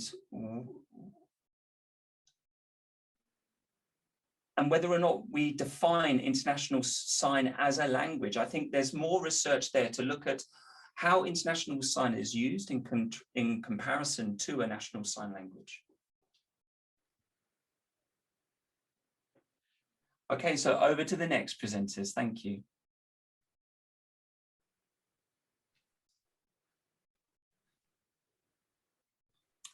So Sandra and I have already quickly had a side conversation about what are the issues that we'd like to include in our summary. And we agree quality is an important issue, and we need to draw on more with research, looking at this particular area, but also thinking about what's happening with deaf interpreters, team interpreting. So what we would like to see is the different varieties of sign languages also being used. And I think Jemina talked about team interpreting, about how there isn't much research there. There was a project before led by a Danish cohort on deaf interpreters. And it was Simone Shaw. Some work was published in an edition. And so I just wanted to recommend that piece of work where there's been some publication. Sandra and myself were also delighted to see Kathy talking about expanding the pool of deaf interpreters working at conference levels. And we're aware that there is something happening at the moment. There's a project in the pipeline with Heriot-Watt University. And so for us, we think it's important that this is being expanded on, and there's consideration given to the feeding of deaf interpreters. Yes, I also really enjoyed watching the various presentations and learning the different perspectives. And I have to say, I agree with what was said. It was fascinating to hear about what's happening in Brazil and in Europe and other locations. And absolutely, as was said before, quality is imperative. And as we grow the pool of international sign interpreters here or in South America, within EU institutions with support by people like Kathy, all of us need to be keeping in mind quality as the core thing that we need to focus on in creating more sign language interpreters. And researching what it means, what does it mean to be a qualified interpreter, and being able to teach to that research. Thank you. Thank you very much. And so now over to the next pair.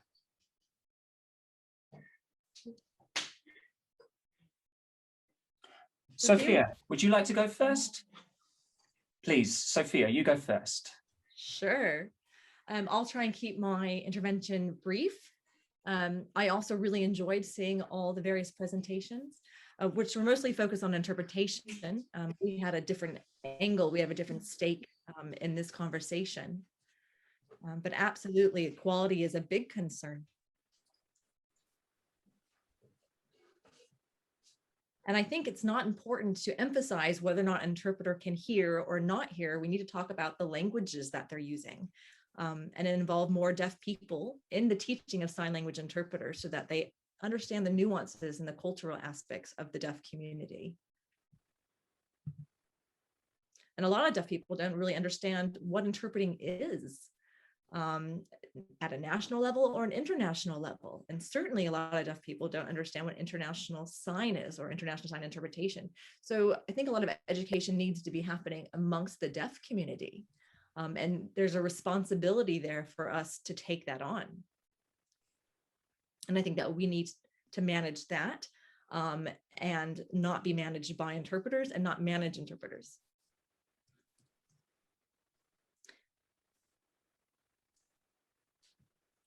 we also need to learn how to match each other in terms of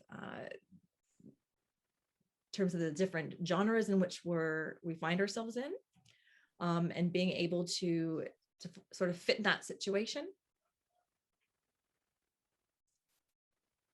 There can be a lot of misunderstandings that take place. And in order to avoid that, we need to really make sure that we have high quality standards in our training our interpreters, and deaf people that understand how interpretation works. Marku, over to you. Thank you, Sophia. And I'd like to thank all the other presenters for their contribution to this webinar.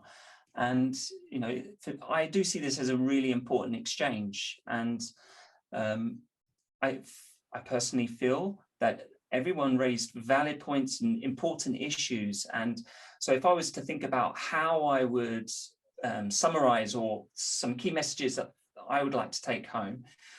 So referring back to what Professor Napier mentioned before about the lack of research and the need for further research, and participants. So in order for research to progress, they need support from those who have a lot of experience and a lot to contribute to research. So it's important that those who have everyday real-world experience of working with interpreters, working as interpreters, supporting the furthering of research so that there's evidence there for people to draw on. Another issue that I was really pleased to see was about the increasing numbers of deaf interpreters. And it's important that we remind people that deaf interpreters work in a whole range of settings. And so I thought that was wonderful to see Christian and Sandra talk about the kind of work that they do.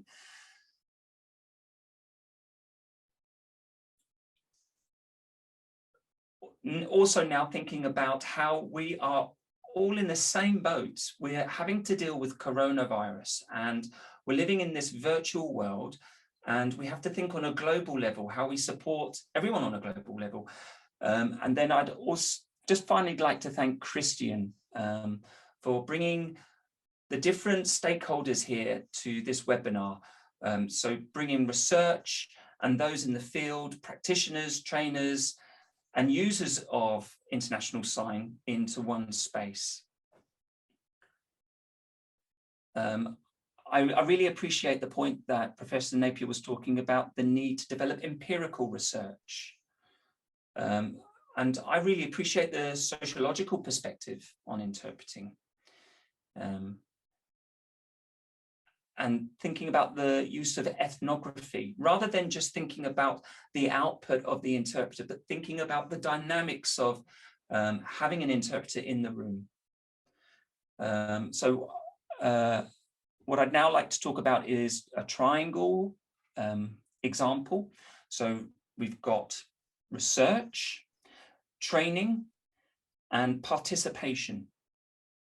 And the three in this triangle diagram that I'm describing here needs to collaborate and work together, but actually there's a fourth dimension,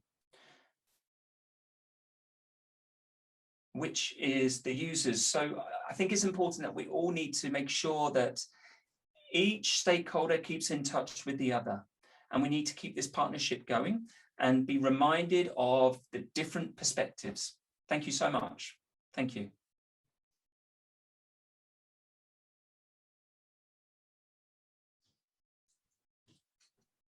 Wow. Oh, those presentations were fantastic. Thank you so much for those and for the commentary that followed. I'd now like to open things up so that people can ask questions.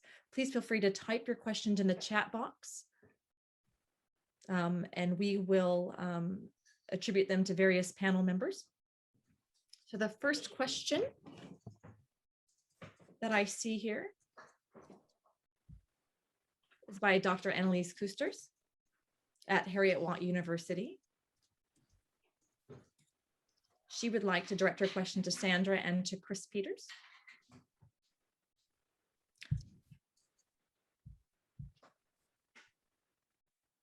When you have a team of interpreters, when one is deaf and one is hearing,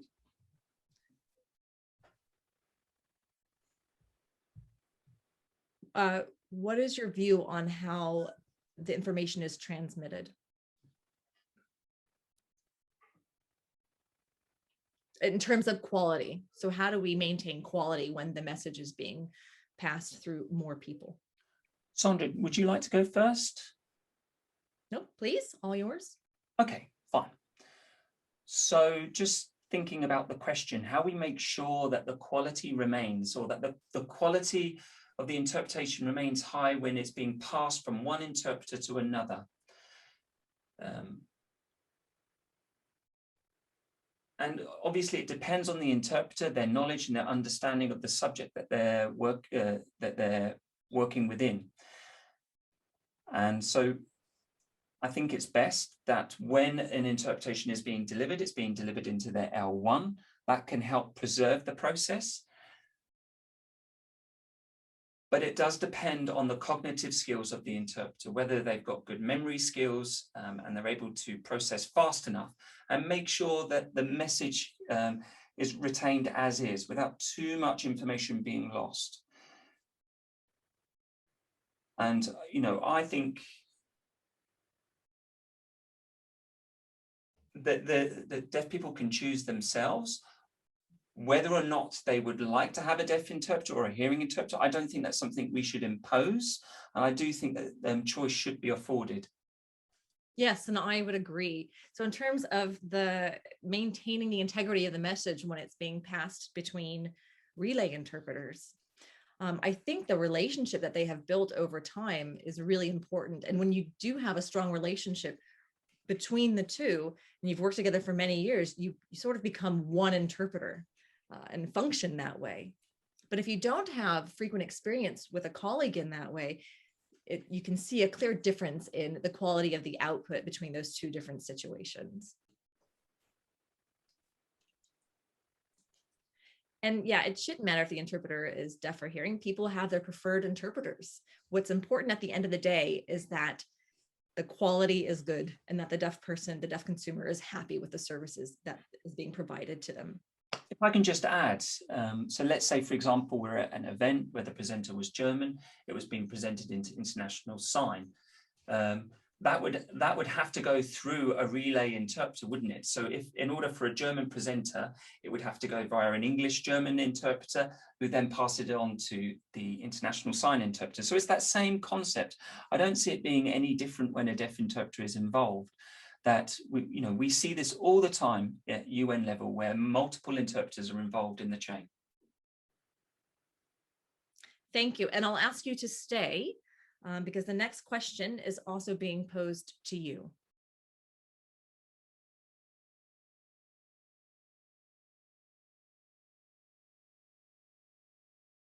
Now, obviously, it's important. Hearing interpreters are valuable to our community. And they can support deaf interpreters as the interpreter feed. Sorry, let me just back up here. Sabina Corradi is asking this question to you. So the hearing interpreter that's working as a feed to support the deaf interpreter, you mentioned that they don't often know how to give the information to the deaf interpreter in the way that they need it. So should interpreting training programs be incorporating specific training on how to work with a deaf interpreter so they know how to present the text? Well, I would say absolutely both. So the first thing is that universities should absolutely include in their curriculum a section on teaching interpreters how to work together, whether it's a deaf interpreter and hearing interpreters both need to learn how to work with one another. The entire pairing and that process of the pairing needs more information and more training and more education on. But there's always room for new ideas and new strategies for how to make that relationship stronger and more effective. So I think training in the programs, but also additional educational opportunities and workshops and seminars also talking about the same topic. I mean, I agree. I think it's about passing on experience, tools, techniques. I think it's important that you give the interpreters the basic tools so they know how to use those tools when they go out in the field, and then re-explore their strategies, bring them back in and talk about their techniques and think about how things can work better, how the relationship can be improved. I think continuing professional development is always important. And I think, you know, working as an interpreter is a lifelong learning task. Thank you both. You can go ahead and turn your cameras off.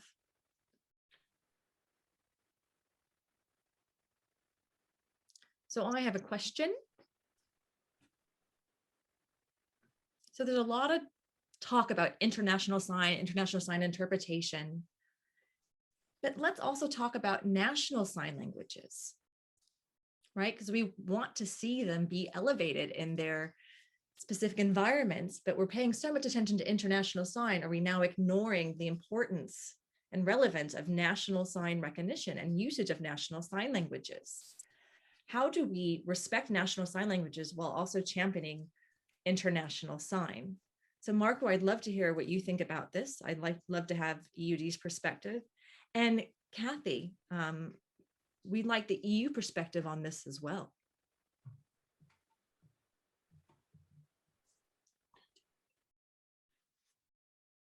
Should I wait for Kathy to turn her camera on? Kathy, you going to turn your camera on? Okay.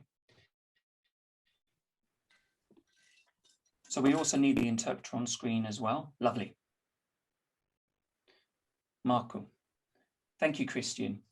I think this is an important question, actually, fundamentally. So during the COVID pandemic, there's been a real need to make sure that information from government is made accessible or is delivered where it's accessible to citizens. And so the reliance of interpreters is necessary there. And so I think in this particular example, we need to see national sign languages more visible. But beyond COVID, I think we still need to make sure that we lobby and campaign for national sign languages. But if you look at what's happening on social media, international sign has a real advantage. It can reach quite a significant audience. I don't see it so much as a big problem. I don't see it as drawing attention away from national sign languages. I think we just need to make sure that we're consistent with our message. Yeah, I totally agree with Marco there as well. I mean, SCIC is simply a service provider. We respond to requests that we get. So it just so happens because of the nature of our events, because they're international, because the audience is international, that the requests that we get, focusing our efforts there. But of course, it doesn't in any way mean that we're, giving precedence to international sign over national sign languages.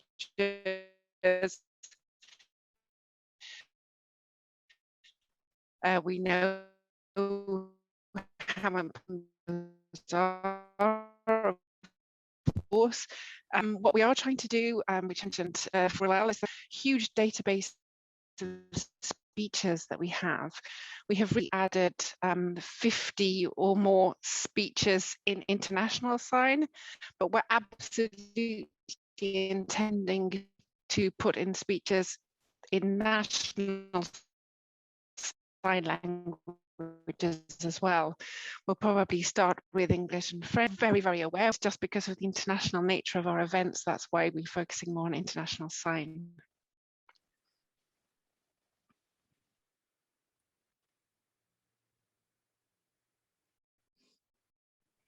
Thank you. Yes, you can go ahead and turn off your videos. And the next question Well, in fact, before I ask the next question, I did want to make one comment. I want to thank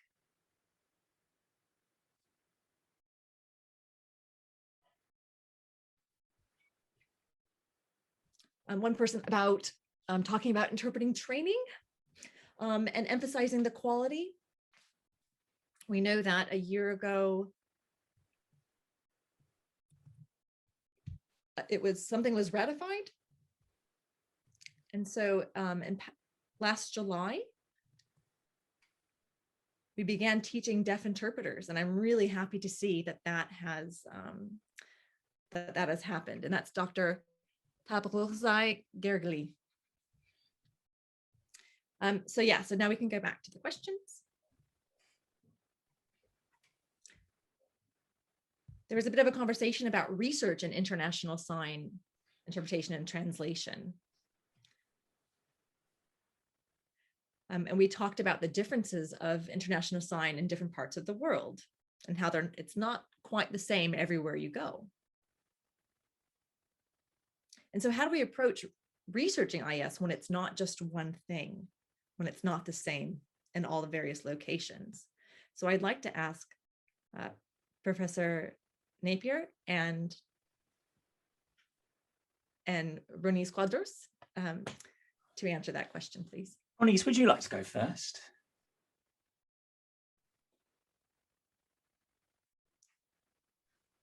So yes, Christian raised a valid point actually. So if you think about in Germany, we looked at international sign and international sign language, and we could see that there were differences. So looking at what's best quality, the training and the development and so on there. But how international sign is being used is changing all the time. And if you think about what's happening in social encounters, and as contact grows, the language kind of becomes more formalized and the vocabulary becomes more established. And so at that point, there will come a time when it can be established as a language. And I think Christian and Sandra mentioned before the different ways that technology is being used and the different ways that different settings that interpreters are being called upon. So we are seeing the level of international sign being used increasing all the time.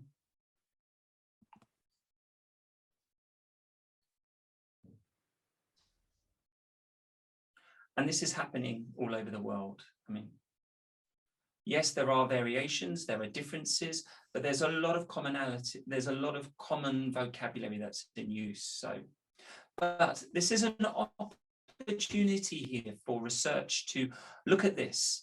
And this research can really support the training and development of interpreters. I see a real opportunity here.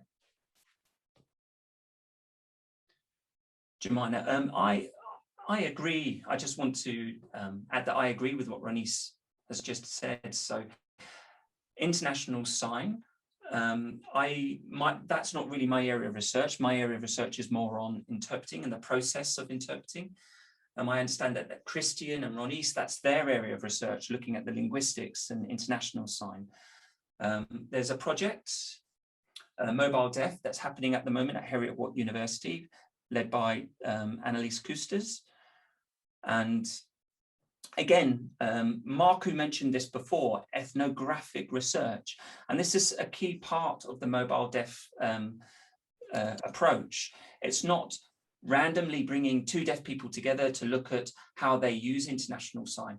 What they're doing is they're going out to actual events in different parts of the world, in Africa, in different areas, and looking at how deaf people use international sign in the global north and in the global south. So this is being documented, and I think it's really worth paying attention to their findings. So research, it's important for us to remember that research on international sign interpreting has traditionally come from the global north. if we look at this a bit further, that it's mostly hearing interpreters. And I think we need to redress that imbalance and think about what's happening in other parts of the world and with deaf interpreters. How do deaf people mix, and how and I think it's important for interpreters to pay attention to how the language is being used in social context, how the language is evolving. And just from my own experience as an IS interpreter, I can say over the past 20 years, a lot has changed. And when I first started, the way that people were using IS was that the rhythm was more controlled. There wasn't so much spelling, there wasn't so much lip pattern. But now what I see, the way IS is being used, there's much more lip pattern. The speed that people are signing is faster. And this is happening at EUD as well as in other parts. So I'm curious about what's happening here. And I think interpreting research needs to pay attention to research that's happening in the global south as well.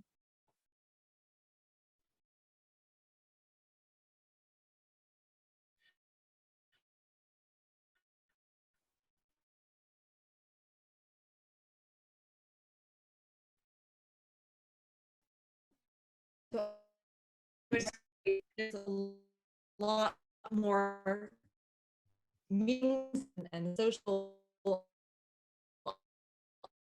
opportunities, see how the language or the communication, how it international sign is developed, pushed further. Thank you both.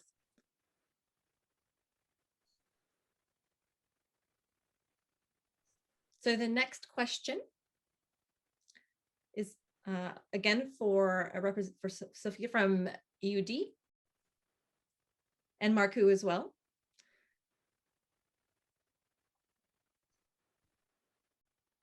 When selecting an interpreter, you want somebody who can really manage the situation.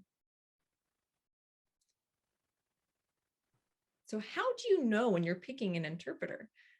How do you know that a particular individual is conveying what you're saying from signed text to a spoken text? How do you know the quality of their work is where you need it to be?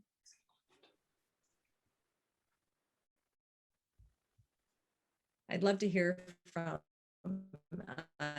EUD's perspective what you think about this.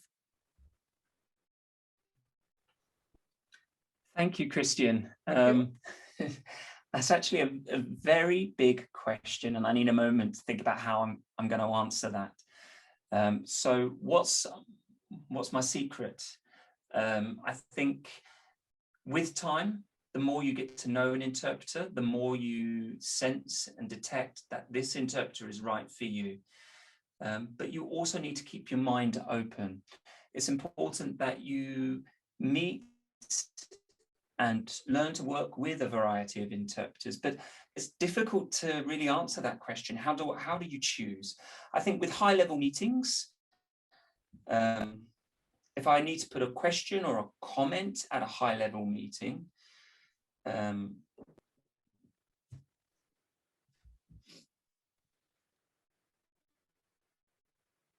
it's easy. You can judge by the reply whether or not that reply actually fits with the question that I put to that delegate or that person. But obviously you can't, it's not a full safe way of measuring an interpreter's quality, whether or not they're a right fit for you or not, because it might actually be the individual who misses the point and gives an answer that doesn't match what I'm saying or the question that I'm putting. But you do need to get a sense of a feel for that interpreter. If there are captions, you can look at the caption, you can use that caption as a resource to monitor the interpretation, and then you can respond and support the interpreter to put the corrected version through. So there are multiple ways of finding ways of working with an interpreter. Do you agree, Sophia? Well, yeah, that's definitely a difficult question to answer, and I will try to be brief.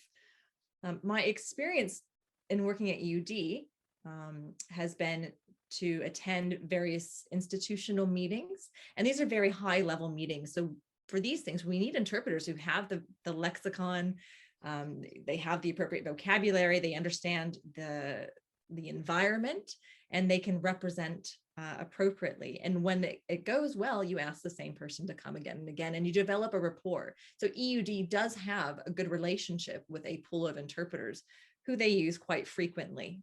And I think having that relationship with the interpreters is very important. How can we develop that relationship with them if we don't know what's happening, if we don't know what the quality of the work is? So it's not an easy answer, but I hopefully that was understood.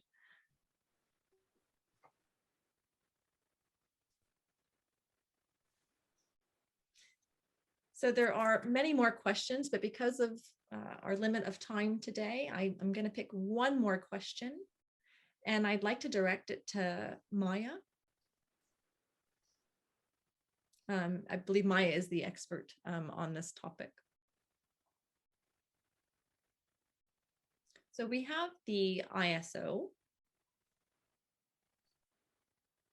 So 1700,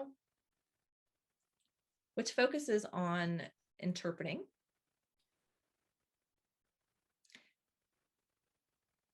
Now the question is, in envisaging that, did it consider deaf people?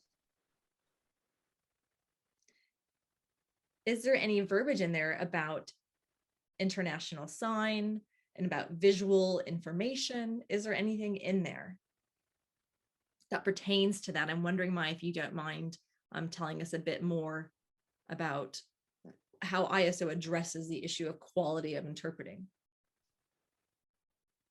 Maya, are you happy to join us and answer that question? Thank you, Christian, for the question.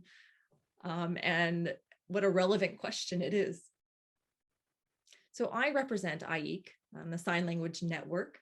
And as a representative, I attend various ISO meetings. I attend meetings that have to do with remote interpreting best practices. There's also a new type of remote service that's being offered. So I'm quite involved in a lot of different aspects that have to do with best practices. And we have a lot of discussion about what's happening in the realm of spoken language interpreting. And with my being there, we do redirect the conversation and include sign language interpreting into that general conversation that we're having. And there's more and more representation there of the sign language interpreting communities. So we'll see more and more of those things being added to ISO documentation. It's a very positive shift, and it's a very exciting shift to see as well. Maya, thank you. I hope I answered your question. You did, indeed.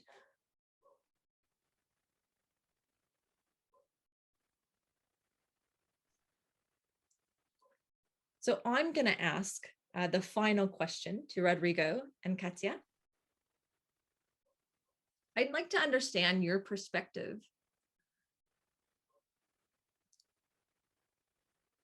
on how we can look at and improve sign language interpretation, teaching, training, and so forth at a global level. I'm familiar with the European context, but tell me about what you think is important for the rest of us here to know in terms of teaching and training, again, focusing on quality. How can we do those things? Rodrigo, Katia?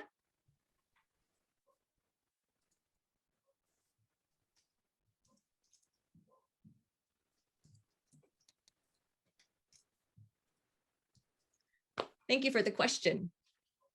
Right, so how do we teach and train sign language interpreters at the university level? We know there's a variety of curriculums that have been established throughout the world. And I think sharing those experiences, sharing the research that supports the curriculums is really important.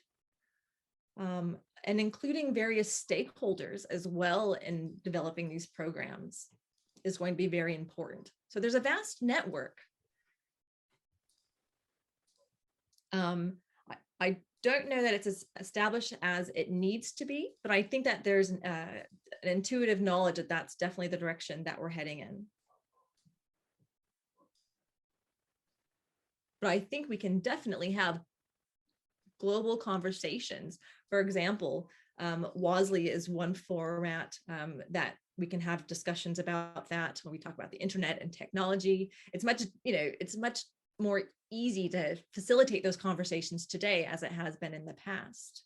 I can see how technology is really allowing us to advance these important conversations, which have such a great impact. Having said that, I still think that in-person meetings are very important to this advancement. You need that time in the same room with one another to develop those relationships and those connections.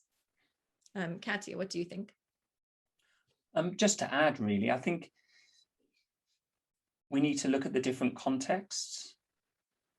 We need to be aware of what's happening at different universities, the training that's going on for national sign language interpreters as well as international sign interpreters. If you think about vocational training, short courses, that shouldn't be the only way. There should be university level courses as well. So in Brazil, we have Libras, Portuguese, and I think we could expand that and think about including an international sign program or indigenous sign language programs. But also thinking about in the Brazilian context, not just knowing written, not knowing Portuguese, but also becoming familiar with English and expanding that language repertoire. So in America, the training focuses on ASL in English, in German, DGS in German. So I think it's important that we encourage interpreters to expand their linguistic repertoire and think about other languages and other sign languages and working as interpreters or translators. And I think that will really help strengthen the structure and the pool of international sign interpreters. And I think another point that I'd like to add is that we shouldn't just be relying on volunteers always filling this gap. We need to make sure that the standard is there, that we commit to that standard, and that we have a professional pathway in place. And the status of, I think this is an important part of securing the status of international sign interpreters. And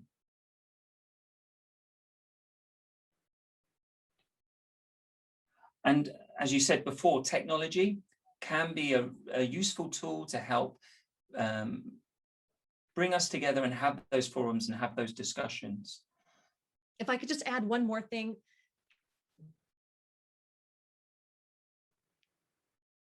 We have people throughout the world who have extensive experience in research and teaching. We see this in Europe. People have the knowledge. We can add to that. We can come up with new ideas, absolutely. But network needs to be created so that we can share our background and our knowledge with one another. Thank you both so much.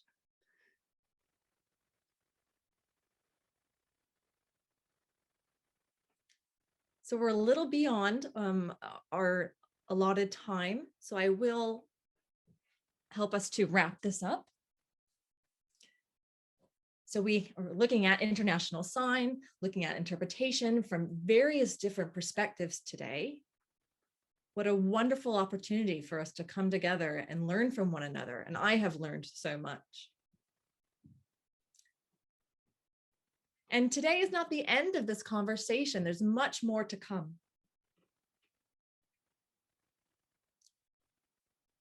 So I said good morning because it's still daytime here, but I wanted to let you know that there is going to be a conference next year that pertains to international sign interpretation and translation. So I hope that those of you who are here today will come to that conference as well. Let's all get healthy so that we can have that conference in person. But I'd like to invite you to participate in the discussion. So I would like to thank all of the speakers today, Professor Napier, Kathy Pearson, Maya, Sandra, Chris, Katia, Rodrigo, and Renice, and Sophia and Marku. Thank you. Thank you so much for bringing your wealth of experience to our mini conference today, for sharing your knowledge. And I'd like to also thank the audience for your fantastic questions.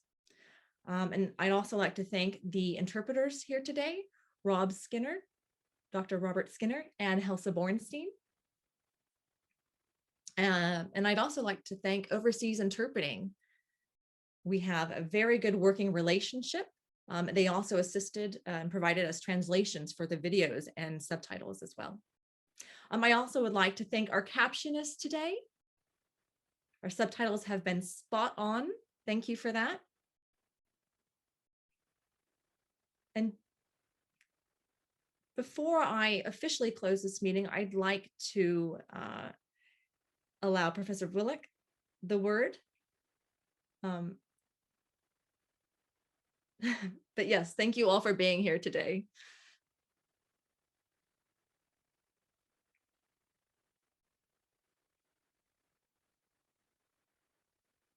What a fascinating webinar. Thank you so much, Christian, for this webinar.